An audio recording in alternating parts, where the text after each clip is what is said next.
Eh oui, chers citoyens, les financiers sont aujourd'hui morts de trouille. Sinon, comment expliquer que Barack Obama, le 2 octobre dernier, à Washington, D.C., ait rencontré à huis clos, sans journalistes, 19 des représentants des plus grandes institutions financières américaines, banques et sociétés d'assurance, avec Goldman Sachs, JP Morgan, sinon pour forcer l'ultimatum des banquiers à continuer la politique monétaire de la Réserve fédérale américaine, c'est-à-dire l'émission d'argent de 1000 milliards de dollars par an pour maintenir le système de spéculation actuel. N'est-ce pas de la panique? Et comment expliquer aussi que Mme Lagarde, le 4 octobre, 2 jours après, demande dans un interview du Financial Times à ce que ces politiques monétaires soient absolument continuées indéfiniment pour maintenir les choses telles qu'elles sont? N'est-ce pas un peu de la panique? Ou encore plus paniqué, le secrétaire au Trésor américain Jack Lew, qui profère une menace de crise économique bien plus grave que 2007 et 2008 pour forcer à rehausser le plafond de la dette et continuer justement les politiques telles qu'elles sont mises en place aujourd'hui pour contenter les financiers. Voilà encore la panique.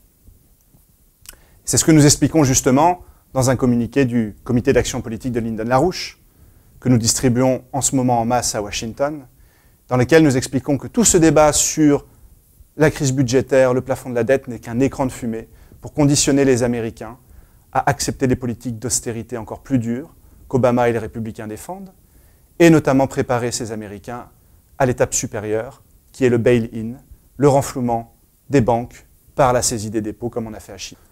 Retraversons l'Atlantique maintenant et revenons chez nous. Chez nous, l'écran de fumée est tout aussi épais.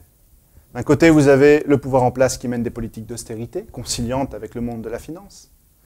Et de l'autre côté, le parti de droite, d'opposition, qui propose une politique de sape publique, et les mêmes politiques d'austérité.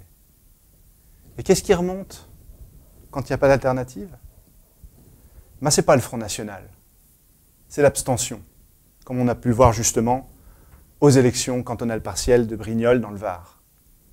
C'est pour ça qu'aujourd'hui, il faut absolument mettre le peuple sur la scène de l'histoire pour qu'il se batte réellement pour une alternative.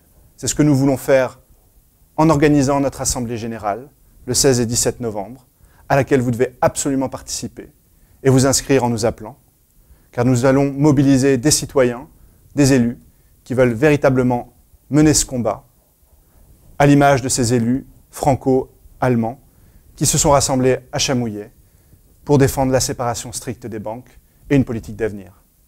Et ce sont à ces résistants que je laisse la parole et la conclusion pour ce point stratégique. On doit travailler ensemble pour avoir un futur meilleur pour nos enfants, et c'est ce que même le politique de base, c'est ce qu'il doit faire. Il doit à un moment donné se battre. Se battre pour qui? Pour le futur. Et projeter le futur, c'est tous ensemble qu'on doit le faire.